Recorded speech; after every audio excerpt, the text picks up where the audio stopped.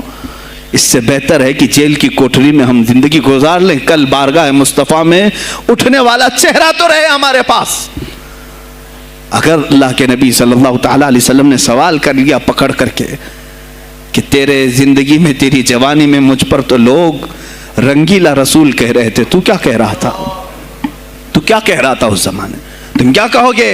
اے اللہ کے نبی، میں مزدور تھا، میں کچھ نہیں کر سکتا تھا، میں غریب تھا، کام کاج کرتا تھا، میں کچھ نہیں کر سکتا تھا۔ یاد رکھو اس وقت میرے آقا تمہارے سامنے بلال حبشی کو لا کر کھڑا کر دیں گے۔ یہ کیا تھا بلال؟ یہ تو غلام تھا، اس کی پیٹھ پر سل رکھ کر کے پیٹھ گلا دی جاتی، تب بھی اپنی زبان پر میرا نام لینا نہیں چھوڑتا تھا۔ تم کون سی مزدوری کی شکایت لے جاؤ گے؟ بہانہ کرو گے اللہ کی بارگاہ میں، رسول کی بارگاہ میں بہانہ کرو گے؟ اے گروہ علماء، تم کو اللہ نے ممبر دیے ہیں خطابت کے لیے، اللہ نے اپنے رسول کا ممبر تمہیں دیا ہے، اس لیے نہیں کہ تم حکومت کی خوشامدی کرو، تم اپنے وقت کے طاغوتی قوتوں کی خوشامدی کرو، اس لیے نہیں، بلکہ آج تم سے قوم مصافحہ کر کے ہاتھ چومتی ہے صرف اس لیے کہ تمہاری زبان پر نام مصطفیٰ ہے۔ آج علماء کی جو عزت ہے صرف اس لیے، تمہاری پگڑیاں، تمہارے جبے دیکھ کر کے قوم عزت نہیں کرتی، صرف اس لیے ان کے دلوں میں تم مچلتے ہو کہ تم مصطفیٰ کریم کی باتیں کرتے ہو۔ علماء کو جاننا چاہیے کہ تمہاری عزت نبی سے وابستہ ہے۔ آبرو ماذا نام مصطفیٰ است، ہماری آبرو، اقبال نے کہا تھا، ہماری آبرو نام مصطفیٰ سے وابستہ ہے۔ اگر اسی نام کو کسی نے چھیڑا تو پھر ہمارا جی کر مطلب کیا ہے؟ ہم کس کام کے؟ میں ایک مثال سے سمجھاتا ہوں۔ مسجد ہے، دیوار کے پینٹ کو اگر کسی نے کھرچ لیا تو ہو سکتا ہے معاف کر دیں، ہم اس کو چھوڑ دیں۔ کسی